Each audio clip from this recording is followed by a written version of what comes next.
All right. How are we doing, everybody?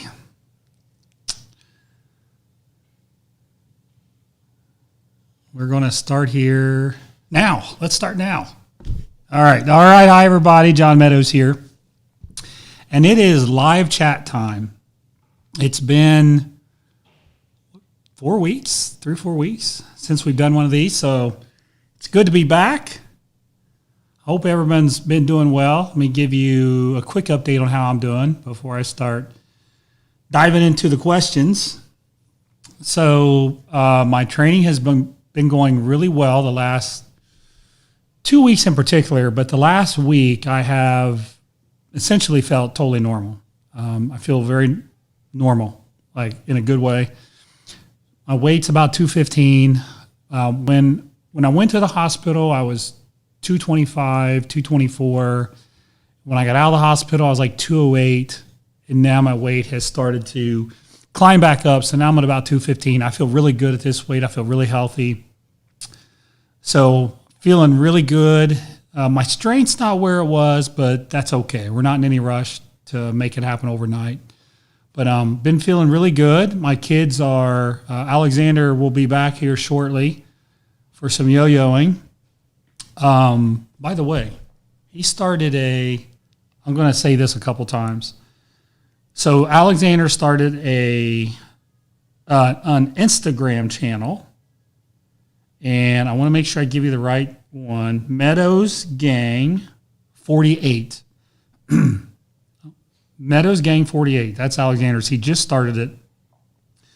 So he's going to be doing some yo-yoing on that. I'm trying to get Jonathan to start his Instagram. I'm trying to get these guys kind of off of TikTok. I want them to do more of Instagram. I see a lot of inappropriate stuff on TikTok. It's pretty bad. I can't believe they let that stuff stay up for kids.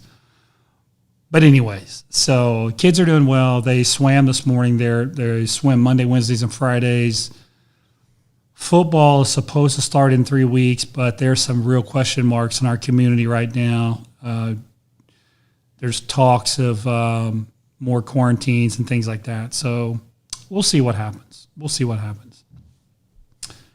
So let me, I saw some real good questions I could pick off at the top here.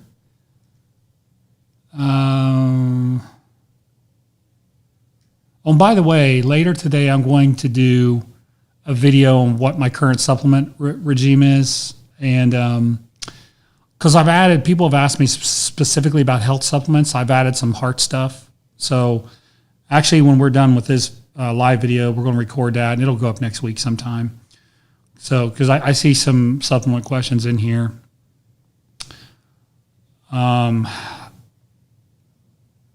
can't find Granite Recovery here in the UK. So interestingly enough, I just found out yesterday that there is a distributor in the UK there that still has some stock left. I literally thought they ran out months ago. It's powermyself.com. So if you are in the UK, you actually can get Granite supplements at powermyself.com. Okay, now the questions are flying in really fast. So I'll get to this Shinobu. I like that question first, and then we're going to start flying through these. So I've got a question here. What is your opinion on fake weights and people being called fake lifters? So this isn't new. Back in the 90s, after a contest, there were always a certain number of competitors that did photo shoots the next day with a guy. And all of the photo shoots, they used fake weights. They used fake plates on barbells. They used fake dumbbells. And you knew it was fake. Well, I shouldn't say we all knew it. Most of us knew that it was fake. And those were on the cover of magazines. It would show somebody looked like they were curling, a 120-pound dumbbell. I didn't really care. I really could care less, but the part that I don't like is if somebody says you can bench press as much as me if you do this routine, and they show themselves bench pressing, say 400 pounds, and it's fake. I have a problem with that because very misleading. It's a false promise. It's just the same as somebody saying, it's just the same as somebody dieting for 90 days and then saying they took this miracle pill for 7 days and that's how they got lean. There's no difference. There's no difference. You're misleading the consumer, and fake weights is just another way to mislead the consumer. Now, if somebody's doing a photo shoot or they're demonstrating an exercise or something like that, I don't really care. I just don't like it when someone promises us something and says, you can do this if you do this. That's extremely misleading. So I never really cared about the photo shoots. And even the covers nowadays are Photoshopped to make people look bigger. They've been doing that for years. That's no different, in my opinion. It's no different. It's still misleading someone to think something that's not true. But at the end of the day, kind of who cares? You know, I wouldn't ever want them to do that to me. I wouldn't mind if they airbrushed my face and made me a little better looking. I wouldn't mind that. But I wouldn't want them to airbrush a bunch of plates on there to make it look like I was doing something I can't. So anyways, there's her answer. What do I think about fake weights, fake lifters? What I don't like too is one thing I particularly don't like is the people who say they're natural when they're not natural. That is something I don't like. That's incredibly misleading, and that actually happens a lot. You know, we used to have this joke on YouTube. We called it a YouTube natty. So you could take testosterone or whatever as long as it didn't go over 600 milligrams a week. As long as you were under 600 milligrams a week, you were called a YouTube natty, which I thought was kind of funny. But that's something I don't like. That's really misleading. Like, just be honest, right? Okay. So let's get to some questions here. My scroll's not, there it goes. Okay, my scroll button was stuck. I think it's because questions are coming in so fast. Okay. Oh, this is not a pretty question to start with, man. Crown Gear. Hi, John. Thanks for the answer. I'm currently cutting and I'm having a bad time pooping. I sometimes don't poop for a week. Are you serious? Any suggestions? Okay, well, you can take a tea that has senna in it. So Super Dieter's tea. There's another one too. I'm giving away one of the huge secrets here. I actually have my competitors oftentimes drink senna tea the day before a show so their stomach is nice and tight and sucked in. Senna tea, I want you to take 2 bags, steep it in hot water for 20 minutes, and drink it, and then let the fun begin. All right? And if you want to get really hardcore, you can drink magnesium citrate. There you go. There's your solution. Okay. Advice. You know I love questions from the young guys. Advice for teenage lifters in terms of nutrition and training split. So in terms of nutrition, I don't know exactly what you look like, but most younger guys have really fast metabolisms. And the only thing I would say is try to eat energy-dense food. You know, don't make your diet egg whites and fish and potatoes and rice. Save that for when you're old like me. But while you're young, I'd rather see you eating whole eggs, grass-fed steaks. Hopefully, if your mom and dad can buy that for you. I know that stuff can get really expensive.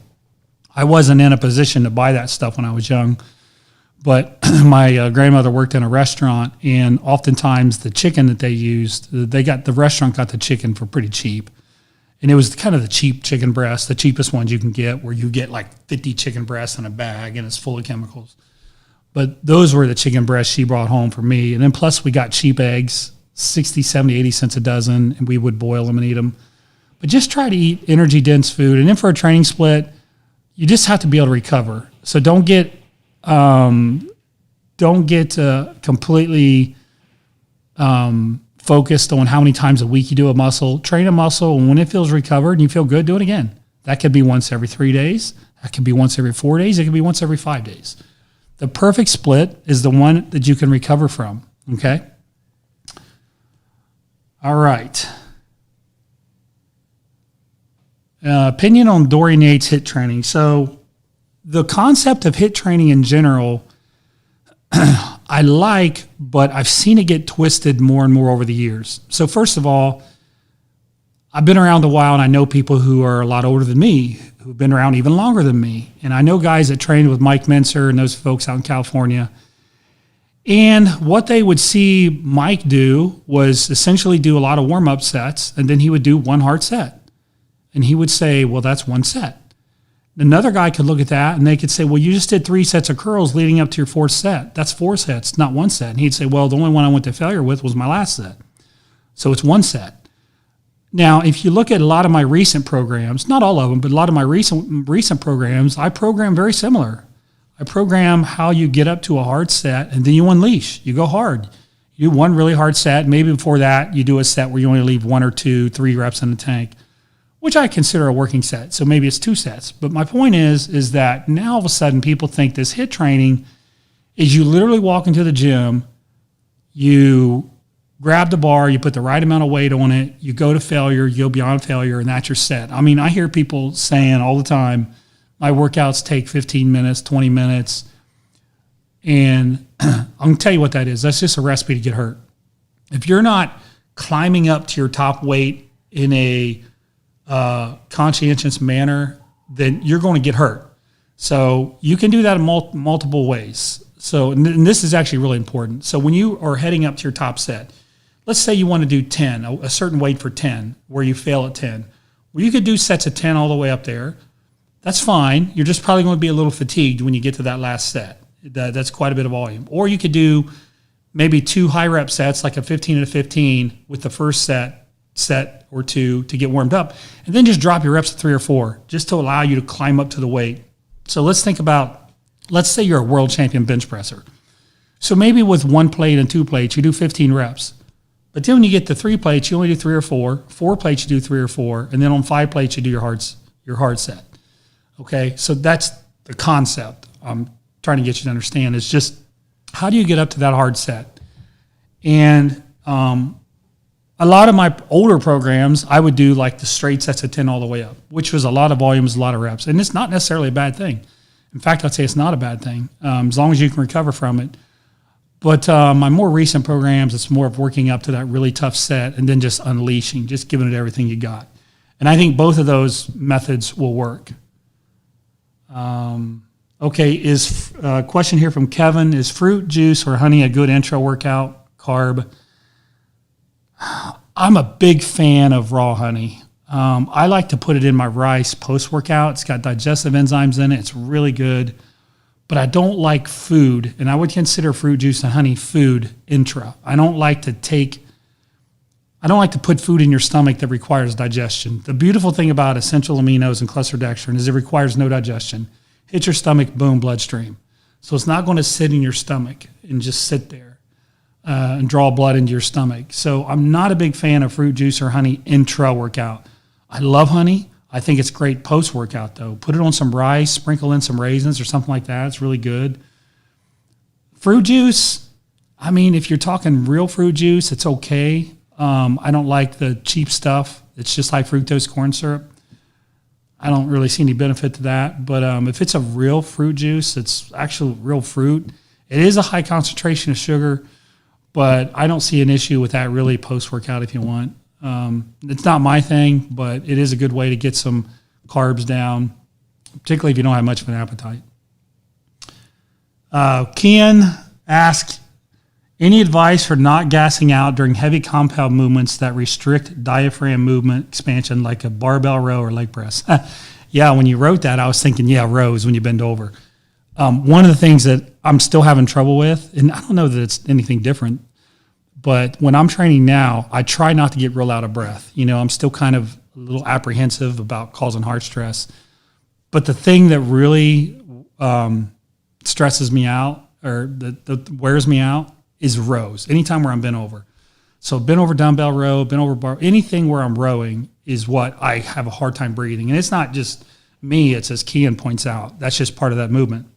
So any tips for not gassing out? There's one little cool thing you can do. So let's say you do, let's say you're doing a dumbbell row. And let's say you're doing, you want to get, say, 10 reps on each side. One thing you can do is just do 6 hard reps, stand up and breathe, catch your breath, do the other side for 6, stand up and breathe, catch your breath, and come back to the left side, do 6 and catch your breath, and then to the right side.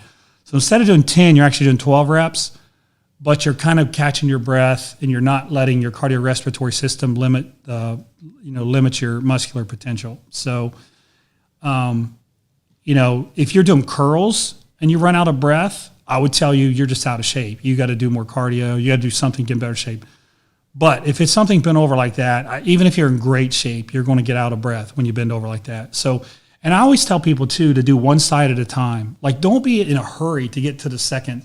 This is one of the dumb things I did when I was younger training is, let's say I did a real heavy set of 10 on dumbbell rows on one side. I would be breathing really hard. Then I'd immediately go to the next side.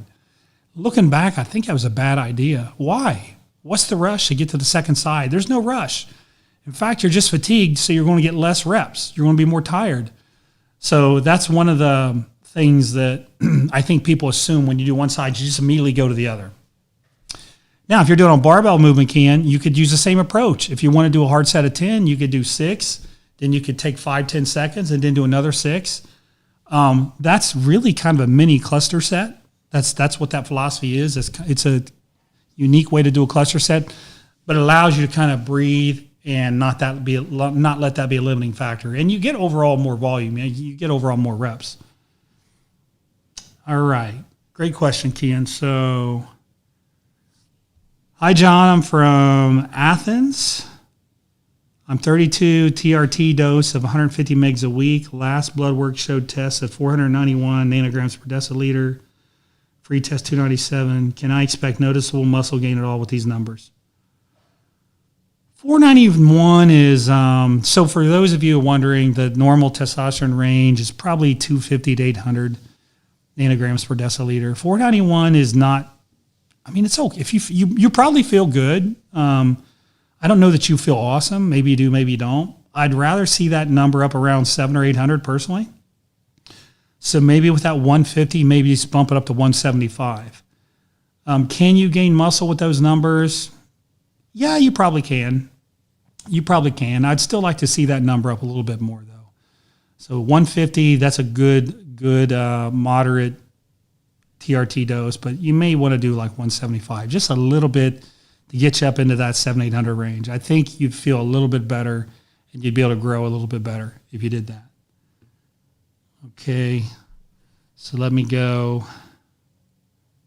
Let me see if I missed any here. I see one come in from Levi. It doesn't show up on my screen yet. I just see. Oh, here it is.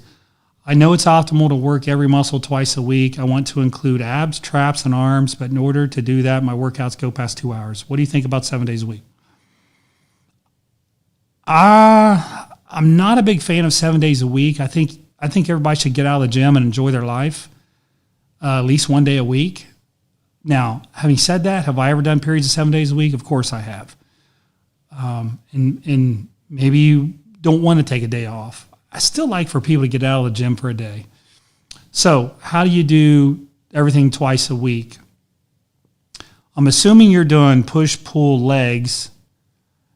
And then I'm assuming that if you do 7 days, what you want to do is break it up a little.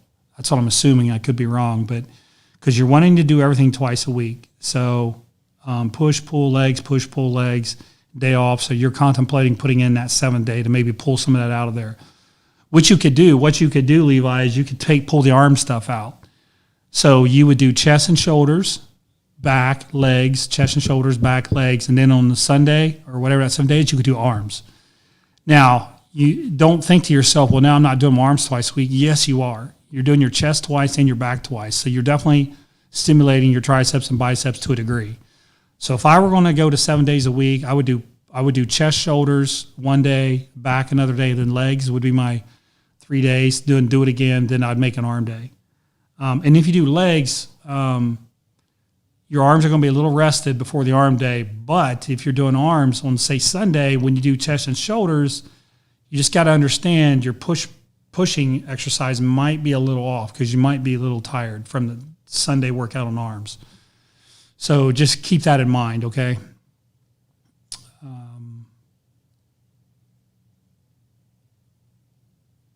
Tell us about your HRT after your heart issue. Well, my HRT was 200 milligrams a week, and now it's 100 milligrams a week That's just for me. My doctor still wanted me to do 200, but I wanted to pull back to 100 just to see how I felt. So there's your answer. Hi, John, I'm 21. Okay, hi, John, I'm 21. I have a small waist. I started working out. Frank Zane says to not lift heavy, mainly deadlifts and squats, and also not to bulk to avoid expanding it. Any thoughts or tips? That's a fantastic question. So you've got a guy here that's got a nice tight waist, and he wants to stay that way. So the first question is, do I think deadlifts and squats make your waist thicker?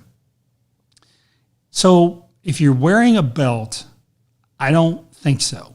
Like if you're squatting and you're wearing a belt, the belt is actually creating this corset for you, pushing against your obliques and everything. It's giving you the stability. So your core doesn't actually have to do as much. And the same thing with the deadlift. Now, if you're doing deadlifts and squats without a belt, then obviously your core muscles are going to have to isometrically contract, and a muscle can grow from an isometric contraction, okay? So I think if you're wearing a belt, you're probably fine. If you're not going to wear a belt, you probably will get a little bit thicker of a waist.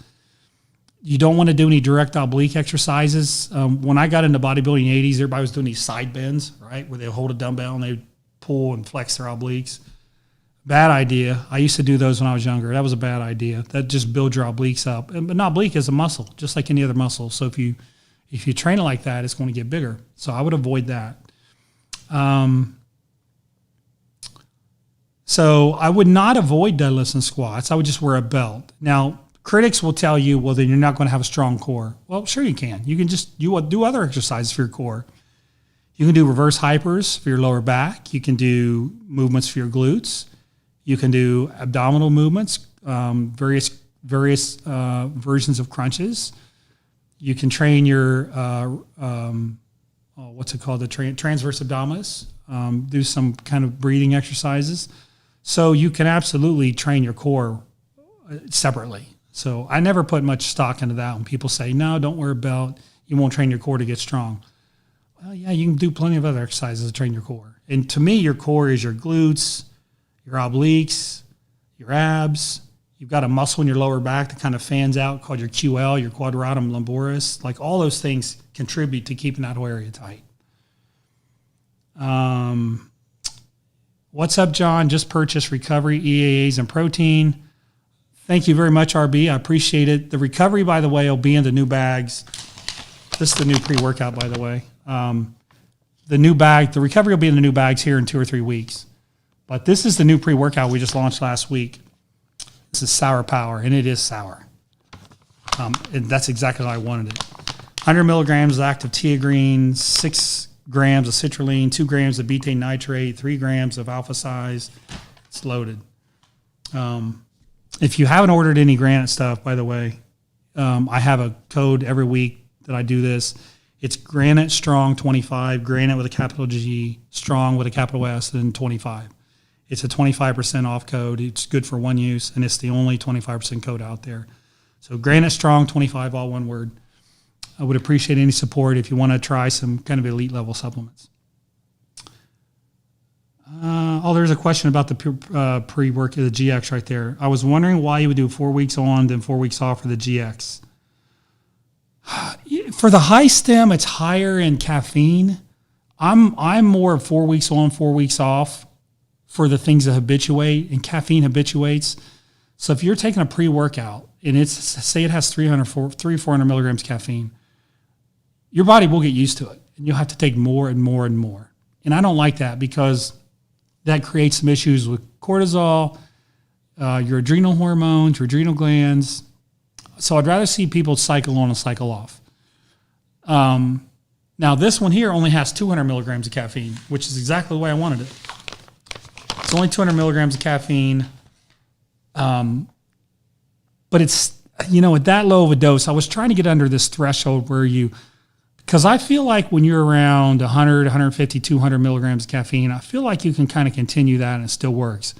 But I feel like when you start going 300, 350, 400, that starts, I think, creating a lot of habituation. Now, having said that, even if you buy my pre-workout, I wouldn't take it year-round. Like, you don't want to get into a mental state where you think, I can't train without this. You don't want to be that way. You just want it to help you have some energy, some focus, and help get you a pump. But you shouldn't be dependent on it. So I like it for an extra boost, but I don't take this stuff year-round. In fact, I just started taking that GX when it came in, and I've taken it twice so far. I took it twice last week. But even now that I'm taking it, I'm not going to take it every single day. I might if I was pre-contest or something like that. Then I would take it every day. But anyways. Okay. Let's see. Do I have some more come in? Now that Marvel owns Fox, would you like to see an XMen versus Avengers movie? I know you love Galactus, but would you rather see Doctor Doom or Magneto as the next big villain? I just watched that old Fantastic Four movie the other day with Silver Surfer in it. Man, they did a terrible job on that. Doctor Doom was, he was okay. The Doctor Doom story is actually pretty cool when he creates all the Doom bots, and he actually gets the Infinity Gauntlet. He's got some pretty cool history if you look through all the Doctor Doom stories. Now, so does Magneto. Magneto does too. Super powerful. I would probably say if it's not Galactus, I would probably steer more towards Magneto. He could do some awesome stuff. So, and would I like to see an X-Men versus the Avengers? Yeah, I think that'd be pretty cool. I think that'd be real cool. I'm not sure who I would want to win. I'm pretty sure I'd want the X-Men to win, actually. I'm a bigger fan of Wolverine than I am of like Iron Man or Captain America. I'm a much bigger fan. And they're in like Colossus is the X-Men. I really like Colossus. They've got some really cool characters. And the Avengers have some cool characters, but they have some too that aren't that exciting. So go X-Men. What's your opinion on the Greg Doucette main gain philosophy? I don't know what the main gain philosophy is, first of all. Fawad said on his podcast with Ian, you can't. What does that say, Noah? You can't, and it cuts off. You can't gain size like that at a certain level. Okay, so Fawad says on his podcast with Ian, you can't gain size like that at a certain level. Okay, I don't know. I don't know what this main gain philosophy is. So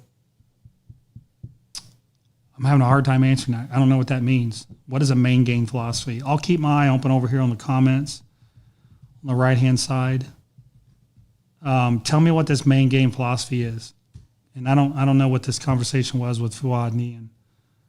But I'll answer that. I'll come back to it. I just don't know what that is. I've never heard of that. Okay, Brian.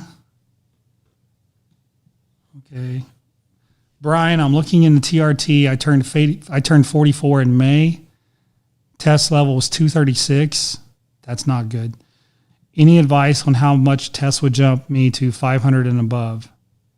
Just start with 150. That's a very standard TRT dose. See how you do 150 megs a week. Break it up into a 75 milligram dose, and then 2 or 3 days later, another 75 milligram dose. And I think you're going to be just fine. In fact, you're probably going to feel a million times better. That's what I would do. Okay.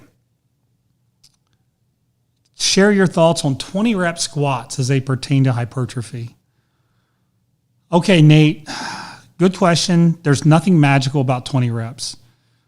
It's going to work you hard and it's going to make you tough, which I do like. I do like the fact that you're going to be breathing hard. You got to calm down. You got to focus, assuming you're using a hard weight. I mean, if you just do the bar for 20, that's not going to challenge you, but I assume you're working hard. So I like 20 rep squats from the perspective that it toughens you up, it makes you dig down deep and work. Now, can you grow legs from 20 rep squats? Absolutely. Absolutely. And I would not want you to go to failure on a squat. I think it's a bad idea. You guys hear me talk about going to failure, but it's also based on exercise. So if you're doing squats and you go all the way until you just fail and you drop the bar, I think we would all agree that's a bad idea. That's not a good idea. Probably your back's going to bend over. You're going to have a good chance at some kind of spinal hernia, some kind of a spine herniation on your discs. You're probably going to get injured. Now, doing set after set after set of 20 rep squats, probably overkill. You get into a situation, Nate, where it's so hard to breathe that you're training your cardiorespiratory system more than your muscular system. And that's what you kind of got to avoid. Now, if you took, for example, a leg extension, something that's more isolating in nature, you did 20 reps, your muscles are going to be on fire, but your lungs and your heart won't be. So now you can go further into failure, go as hard as you can. So one of the things that a lot of these people are missing when they're talking about should you go to failure or not, they're not talking about in context of the exercise. The exercise matters.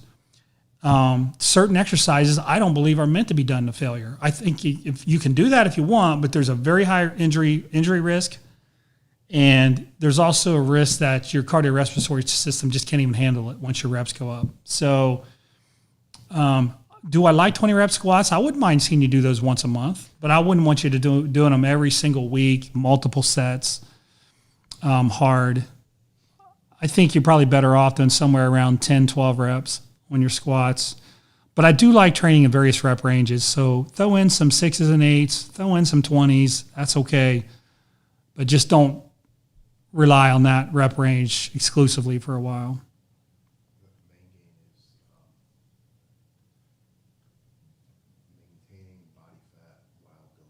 Okay, main gain is maintaining body fat while building muscle. And what did Fuad say? Fuad and Ian said you can't do that. So Fuad and Ian are absolutely right. When you get to a certain size, it's very difficult to continue to gain muscle and gain zero body fat. It's very, very hard. The more advanced you are, the harder it gets. And you probably have seen bodybuilders that have done that, but you know what they were doing? They were getting a lot of chemical help. That's just the reality of it. To do that natural, the further you get in your natural potential to be able to just gain muscle and no fat is harder and harder and harder. Now, if you're an intermediate or you're more of a novice, then I think it's perfectly reasonable. You can lose body fat and gain muscle. You can do that. I've seen tons of people do that. But what I haven't seen is somebody who's natural, that's very advanced, all of a sudden continue to gain a lot of muscle and not gain any fat. I haven't seen that, and I don't think you're going to see that unless there's some chemicals involved. So I do like the philosophy of not gaining. I don't like it when people in their head think, oh, I got to gain a ton of fat to gain muscle. I don't agree with that, and that's where I think Greg's right. I think when people start saying that you have to gain a lot of fat in order to gain muscle, I don't agree with that.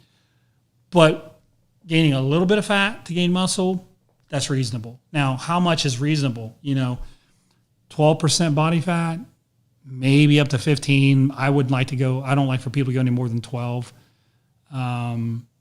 But if you're at like 15, 18% body fat and you go, I'm going to have to gain more body fat, that's not a good idea. You get to a certain point where you have so much body fat that it's actually harder to gain muscle. So you have inflammation in your body, your insulin sensitivity starts going down, so you're not shuttling nutrients into your muscle as well. So it actually makes it harder for you to gain muscle. So you could make the argument when someone says you got to gain a lot of fat, you can turn around and say, actually, it's harder to gain muscle when you get real fat. You'd be very well backed up by science if you said that. So there's in between is where you want to be. Gain a little bit of body fat, that's okay, but not a lot. So good question. I'm glad we figured out what main gain was. That's the first time I've ever heard this term, main gain. So, main gain philosophy. You'll probably have that on a T-shirt. All right. I'm 5'9", 200 pounds, currently on posterior upper AB program, 20% body fat, adding about a pound a month. Do you think that's a program for intermediates? Okay. I think part of this is going off my screen. Okay. Do you think that's a program for intermediates? So program for intermediates, what do I think a program for intermediates actually is, would be the better question. I think it's training every body part twice a week. And I think it's tinkering with failure. So maybe 1 or 2 sets to failure for a body part per workout, but no more than that, and probably nothing beyond failure. What I like for intermediates to do is upper lower splits, upper lower off, upper lower. That's what I tend to have people do. If they really want an arm day, we might do upper lower, but when we're doing the upper, it's very little arm work. And then on Saturday, we might throw in an arm day. I've been known to do that myself. But that's really what a program is that's intermediate for me. It's twice a week. It's dabbling, because when you're a novice, you don't need to go to failure. You just want to push, but you don't have to go to failure. You don't need to go to failure. But then your body will adjust. So now you got to give it a little bit more. You got to get a little bit more intensity. So now you're maybe doing a set or 2 to failure per body part per workout. And then after a few years, you'll get to where, okay, now I'm advanced. So now when you're advanced, the ball game changes. Now you've got to go to failure more often. You've got to go beyond failure more often. You still got to be careful about when you do it, but the intensity has to go up another notch. You cannot take the intensity that you use as a novice or intermediate and expect you to get anywhere past that level. And what frustrates me is when I hear people saying, you never need to go to failure. I read this study. I read that study. I don't know anybody who, maybe a few genetic freaks who also took a lot of drugs, that got to an advanced level by not training hard. You have to be a genetic freak on a ton of drugs or both. But to get to an intermediate level and then just maintain that intensity and expect to go like this with your progress, it ain't going to happen. Okay, Thomas Sanders. Your thoughts on building size on my shoulders without heavy presses. Both shoulders have either been dislocated or separated from sports, so heavy presses are tough. Well, my shoulders aren't real good right now, but that's because I haven't been able to do real heavy incline barbells for a long time. What I found through the years is that as long as I was doing incline barbell presses, my shoulders stayed nice and thick, particularly my front delts, a little bit of my side, but mainly front delts, 90% front delt. That's one of the reasons why I love incline barbell so much. It's not just because of upper chest, it's because of shoulder thickness. And I could always tell, as soon as, I would get injuries every once in a while, and I would have to stop barbell pressing. And when I did, I could literally just see my shoulders going, just shrinking, right? When I got out of the hospital, I didn't do anything remotely heavy, and I just saw my shoulders just go like this. I just started working back the incline barbells. I'm back up to 225 now for 8. Actually, I think I did 235 on last week for 8, and I can see my shoulders starting to come back. So, Thomas, I don't think you need to do the heavy shoulder presses, but I would do the incline barbell presses. Now, when you do them, you'll see me in a lot of videos, you'll see me stopping an inch above my chest. That's to keep my rotator cuff and shoulders healthy.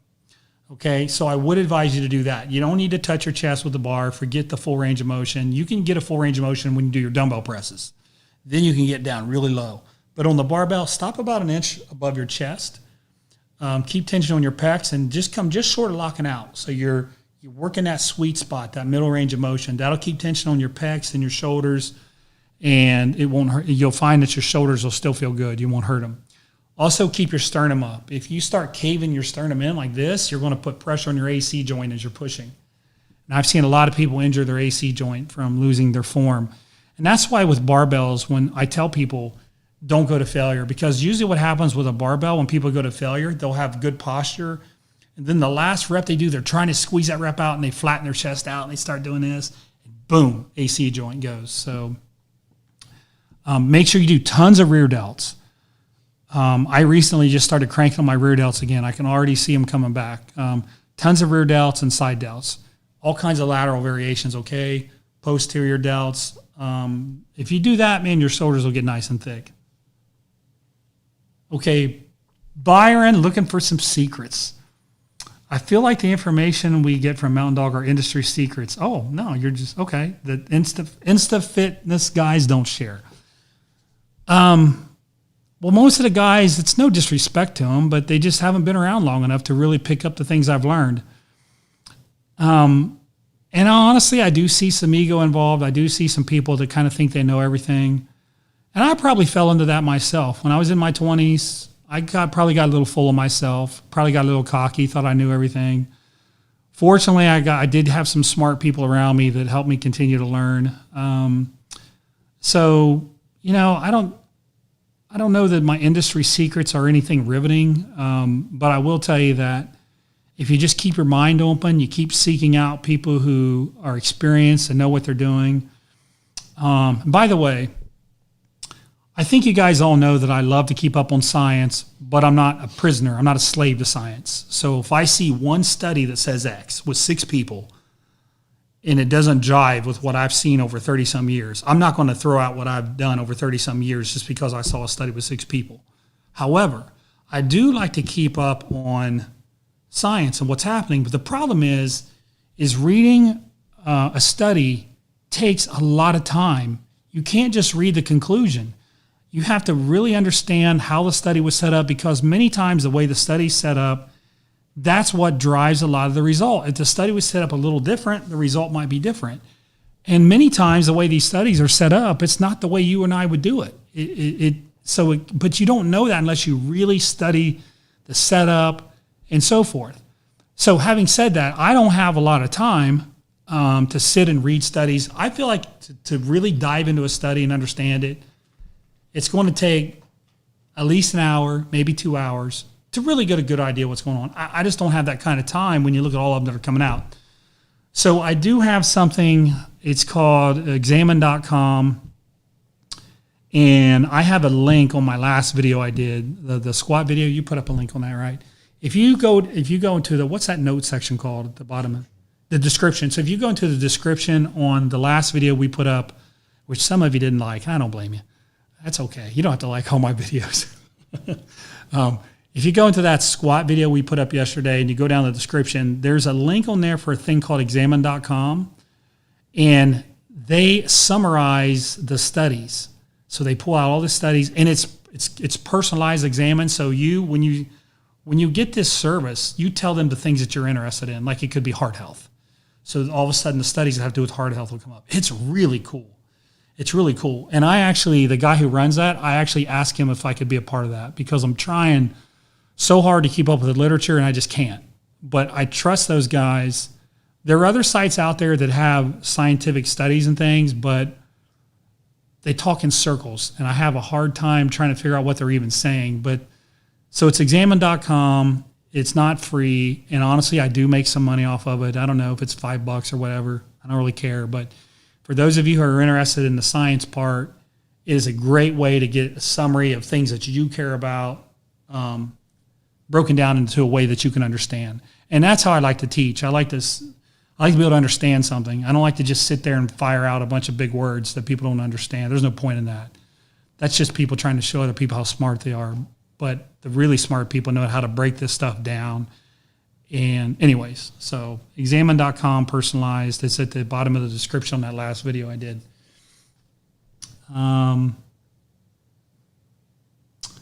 Okay, I see a question came in here from Brandon Diaz. Let me see if I can find it. Yeah, it's not scrolling over to it. Advice on starting out personal training. Just got my CPT. Also advice for 20-year-old looking to get into bodybuilding. Been hypertrophy training since November 4 years of strength training experience. All right, so Brandon just got his CPT, and he's asking about how to start his training career. Is that what it is? Advice on starting out personal training. So the first thing you did was you got your CPT. I assume that was from NSCA. If so, fantastic. I believe the NSCA is a really good organization. When I wanted to get my certification, I got my CSCS. So Brandon, I would turn around and I would now go get your CSCS, Certified Strength and Conditioning Specialist. That, in my opinion, is one of the best certifications in the industry. It's very, very good. I took it myself. And then I would go to the International Society of Sports Nutrition, and I would get my CISSN. it's going to have a lot of overlap with what you study to get your CSCS. So what you've done is a good first step. But if you've done that, then you're smart enough to where you can study, and you can now pass the CSCS with some studying. And if you pass that, you've got a lot of crossover knowledge with the International Society of Sports Nutrition. Get all three of those, okay? Those are excellent organizations. They're very, very good organizations. So I would get all three of those. Those are going to teach you about eating. They're going to teach you about working with athletes. It's not just bodybuilding. You learn a lot about working with athletes when you get your CSCS. I'll never forget when I went in and took that test. I mean, they're talking about the practical. They had people running with parachutes. What's this do? And it was just really good. It was good from what's gluconeogenesis versus glycolysis versus lipolysis, all that kind of basic stuff. But then also, force production and this and that. It was a very good certification. So I would take the next steps and get those two. You might have to train people at a very low rate initially, because what you want to build is you want to build a clientele. You want to build results. So you want to get some people who are fans of yours because you've helped them. So let's say you help 7 people. You train them at a very reduced rate, something very affordable to them. And then you have some people that you've got some results with. Now that you have some people that you've got some results with, you can either ask them for word of mouth referrals, or you can set up your website and you can say, here are people that I've worked with. Here's their results. I'm a real person. I actually do help people. There are people now that write books about training. They've never trained anybody. It blows my mind. Like, you should have to train people. It goes with anything. Can you just read books and be a doctor? Like, be ready for surgery just from reading books? No, you need to go through residency. It's a process. You've got to work with other doctors. You go through residency and so forth. Training people is the same way. You got to get experience. You got to get in there, because there's one rule that you're not taught, and you won't learn this anywhere. It's called the principle of individuality. Everybody's a little different, and that's going to really test you as a trainer, figuring out how everybody's a little different and what you can do to help them, okay? So get those other certifications, Brandon. Start helping people build your repertoire, skill-wise. And go from there, but keep learning. And you asked some other questions too. So looking to get into bodybuilding. So for bodybuilding, I would recommend you guys get Brad Schoenfeld's latest book. I think the last time we did this, I picked it up and showed you. No, that was in one of my YouTube videos. Look up Brad Schoenfeld, Schoenfeld. It's his second edition book. It's not first edition, second edition book. It just came out. It's on Amazon. Highly, highly, highly recommend that. Highly recommend that. Brad talks about everything: volume, intensity, everything. I mean, he goes into scientific detail. If you want to learn about actin, myosin, filaments sliding together, if you want to get into it at that level, or if you just want to know, what are good exercises to perform, Brad's book is phenomenal. Highly recommend that. And then, hey, Alexander. Then last November. Okay, so hopefully those things will help you out there, Brandon. Lisa Scott. Thank you, Lisa. It's always good to see your messages. Slowly healing. Keep it up. Keep it up little by little. Just get a little bit better every day. And this little bit every day will end up being this. So just stay with it, okay? Kian, did Kian ask another question? Oh, Kian, thank you, brother. Appreciate that. Let me see if I can find it now. I see it came up, but okay. Is increased sex drive post-cycle without PCT an indication of natural test coming back, assuming low dose, a shorter cycle, and younger age? Yes, it is. Because when your system is shut down, you can forget about libido. It's over. It ain't going to happen. So, yes, the answer is yes. That's very good. If you want to get your FSH and LSH tested, you can do that, or your test levels. But that's a good sign. So that's a really good sign. All right. It is pouring here. It is pouring here. Like, you can't even, outside, you can barely see outside. We need it. It's been 92, 93 degrees here for a while now. You guys are probably catching some of that heat wave too. Okay.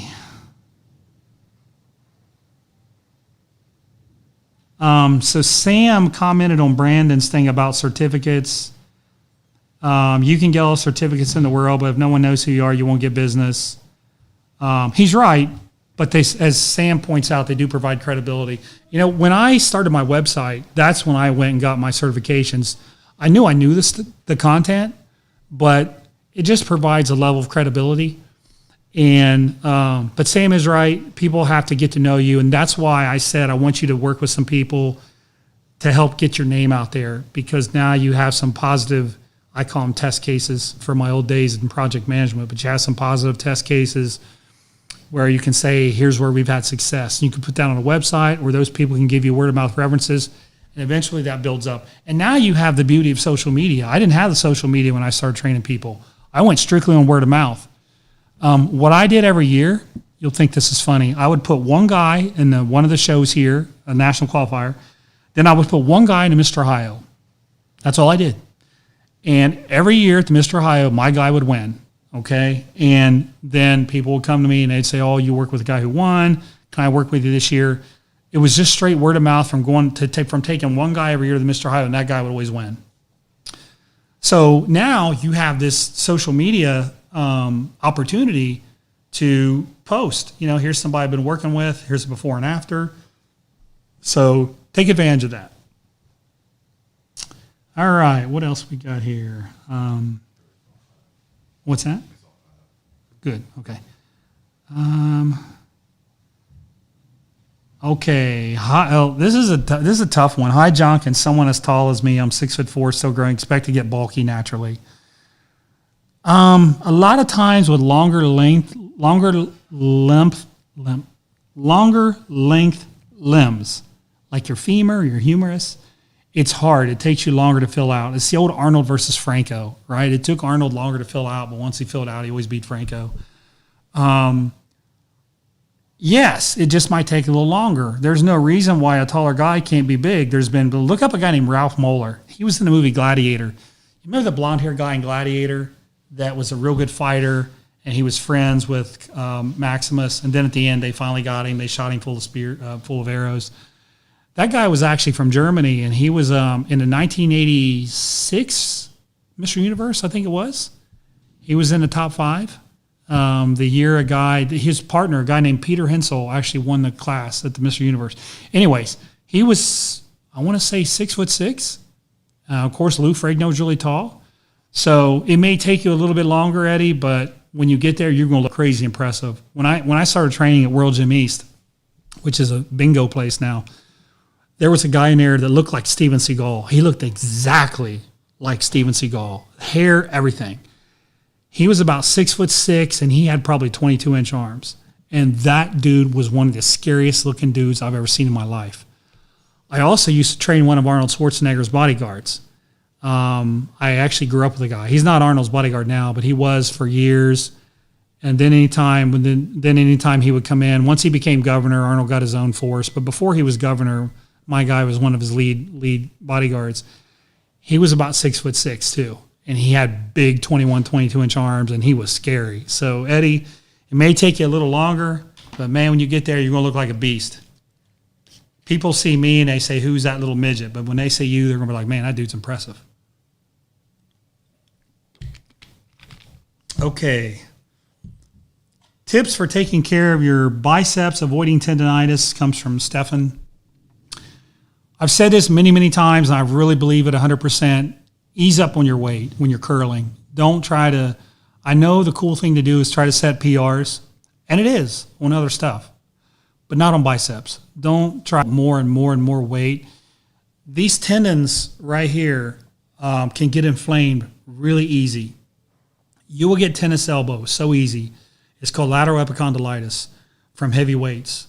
Lighten up a little bit on your weights, work on squeezing, work at a faster pace. So instead of taking 2 or 3 minutes between your sets, take 45 seconds. Your biceps will grow from tension and working fast. Some body parts don't grow as well, but from that strategy, but your biceps will. So that's the best thing I can tell you. If you want to avoid tendonitis, is ease up on your bicep weight a little bit. Okay. Benjamin Rice. So, hey, John, could you give some squatting advice on how to squat?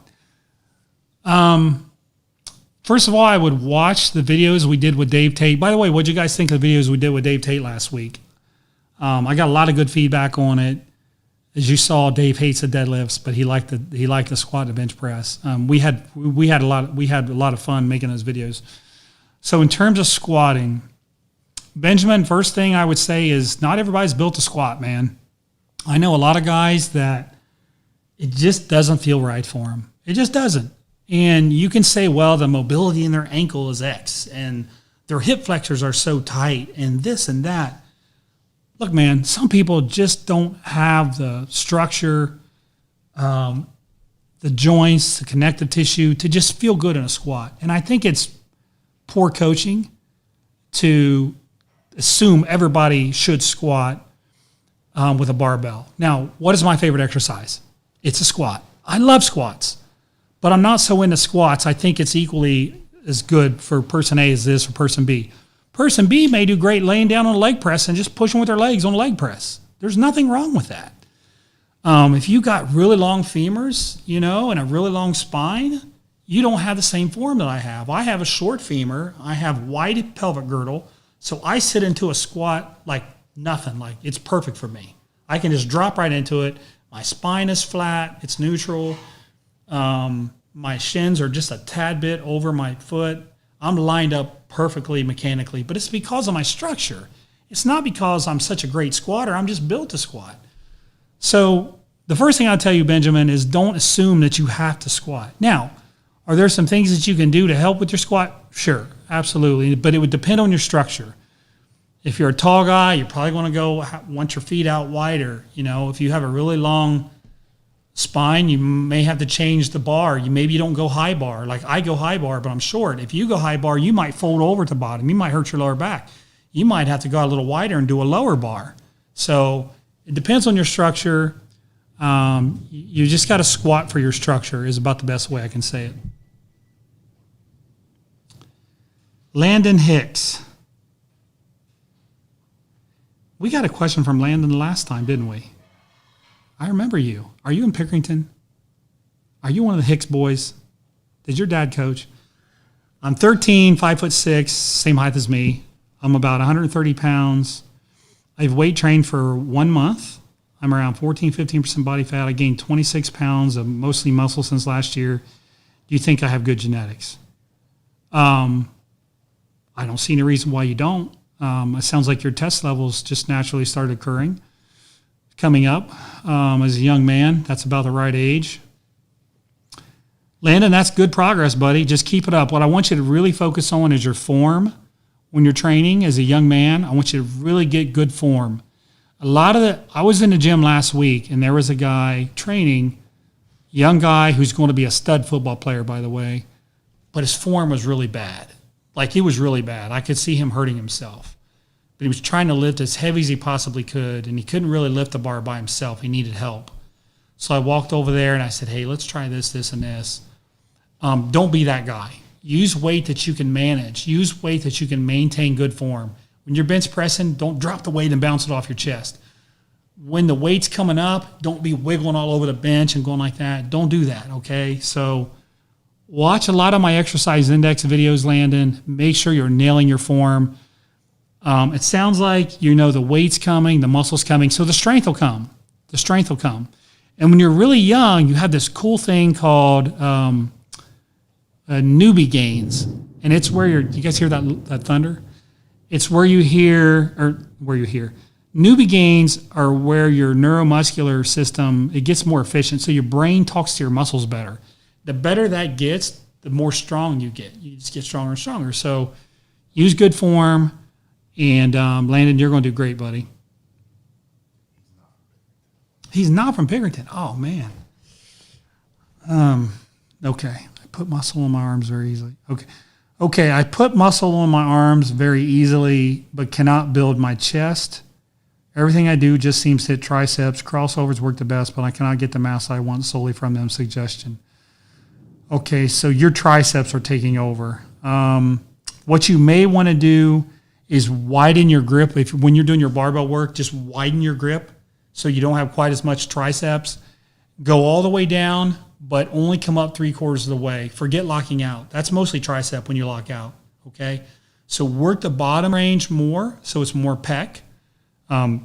That's one thing. And the other thing is, you said crossovers work best. I would like to see you try a band exercise. I want you to go to the video we put up on Wednesday where we did how to rebuild your chest and shoulders. I want you to watch the exercise we did with the band where we came across like this with the band. I want you to try that. That works even better than a cable crossover. It's an amazing chest contraction. So I want you to do that. I want you to go wider with your barbells. Do that. Just do that. And then I think you're going to feel a lot more in your chest. The other thing you can do is a wide grip dip where you work the bottom of the range of motion. So on the dip, I like to do them Garanda style, which is use like a grip like this, a neutral grip where your palms face each other, go out kind of wide, and just work the bottom to stretch. Don't worry about coming all the way up. But you got to go a little wider. If you're in close, guess what's working? It's more tricep and front delt. So get a little wider, sink into the bottom, and really stretch your pecs, okay? Those will absolutely put muscle in your pecs. Tracy Hayes. Okay, Tracy says, in my best shape, I was looking into doing my first show, switch jobs, and drive all day with only a cooler, gained 40 pounds. Any meal preps or food recommendations on the go, trying to lean out. So this is where protein powder is worth its weight in gold. I used to work in the summers when it was really hot, I remember, for the city schools. And I would mow for the city schools. And I would mow one area, then I would drive to another area and I would mow. Sometimes I was running a jackhammer. I was doing all kinds of stuff, but it was really hot out, so I didn't want to bring food with me because I didn't want to really sit down. The only time we could sit down was at lunch in terms of sitting there and eating. So I kept coolers with shakes, protein powder and shakes. So you can get up, you can have a breakfast, and then for your next meal, just have a shake. Just have some protein. Bring your lunch with you. Keep it cool, obviously. And then in the afternoon, have another shake. Then you go home and you eat dinner. I actually used that pattern when I worked in the corporate world too. In the corporate world, I couldn't bust out a steak and rice every 3 hours.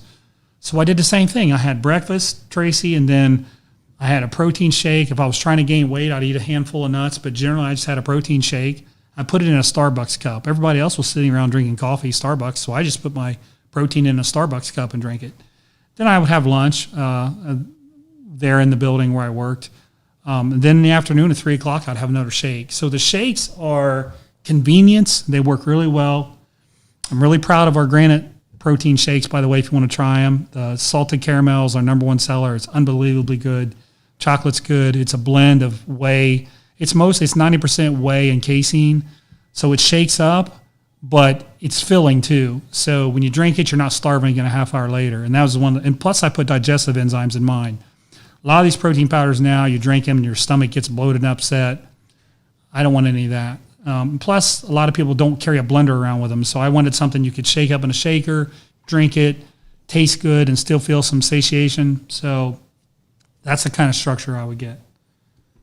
Okay, I seen one come through here from Zamos. Okay. I'm scrolling down. It's just taking time loading here. Zamos 26. Okay, I can't get to it. I'm wondering, are there any reasons other than bodybuilding medical conditions for your average aging Joe to consider HRT?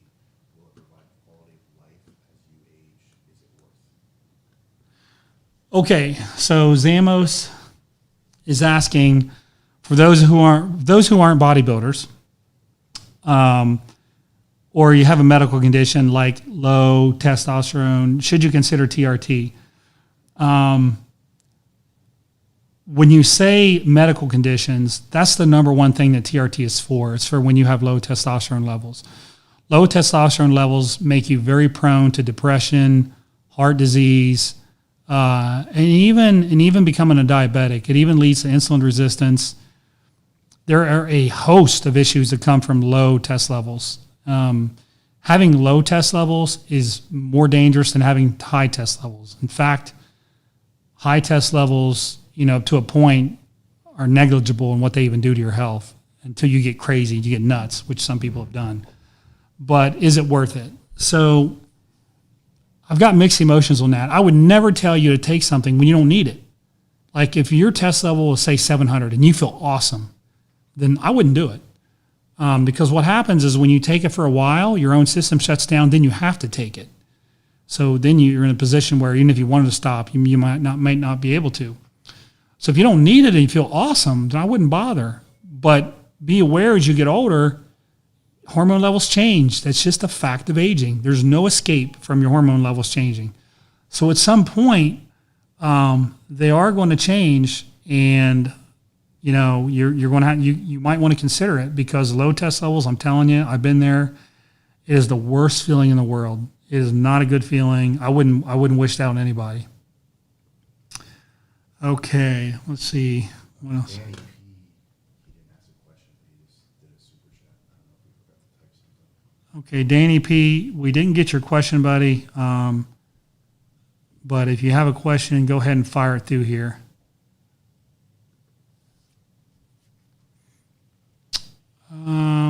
What are some good chest activation exercises before benching? I like to do a dumbbell or a machine press before I bench. I wouldn't call that it's activation, but I actually just like to train and do those movements first. Then when you get to the bench press, Camille,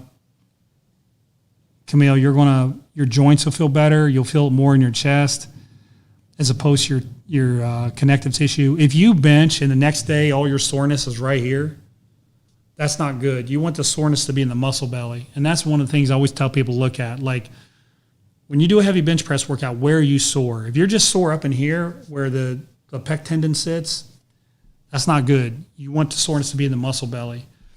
So again, I like to use dumbbells or a machine first and then do my barbells.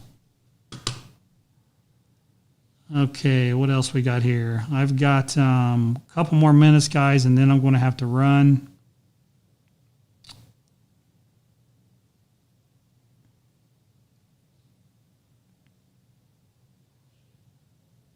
Okay.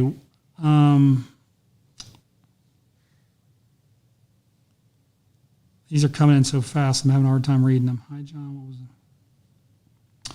Here's a good one. Hi, John. What was the biggest mistake you made training or diet-wise in your career, and how did you overcome it? I think the biggest mistake I made diet-wise was thinking that the bigger I got in terms of body weight, the better I would be as a bodybuilder. And the truth is that your frame is only meant to hold so much mass. I'm 215 right now, so just imagine me at 260. In 2001, I started my diet for the Mr. USA at 260 pounds. And, the year before I was 250, and the year before that I was 240. The amount of muscle I put on was zero by gaining the extra 10 pounds and then another 10 pounds. It literally helped me none. It was just useless fat. And what happened was I had to diet so hard to get back down to be lean enough. If I did gain any muscle, I just lost it.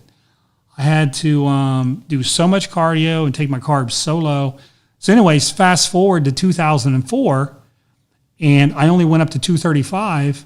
And when I came down, I didn't have to do nearly as much cardio. I didn't have to restrict my carbs as much. I looked way better. I got back in the top 5 with Mr. North America that year. So that was a big mistake on my part. It's just the mentality that the more you weigh, the better you're going to look. That is not true. There is a point where you gain so much fat, or even your frame. You can only hold, like when I was competing in 1999 and 2000, my waist was still probably 32 and a half inches when I was in shape.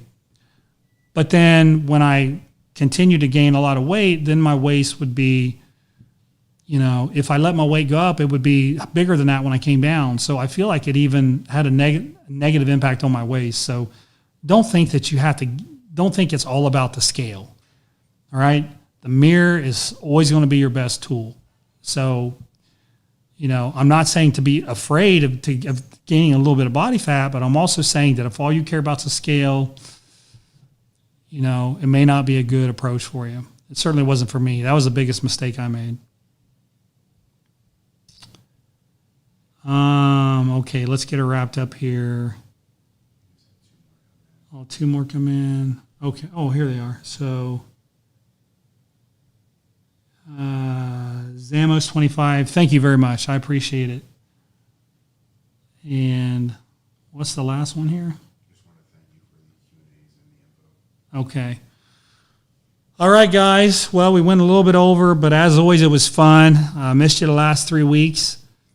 We'll probably be back in 2 weeks.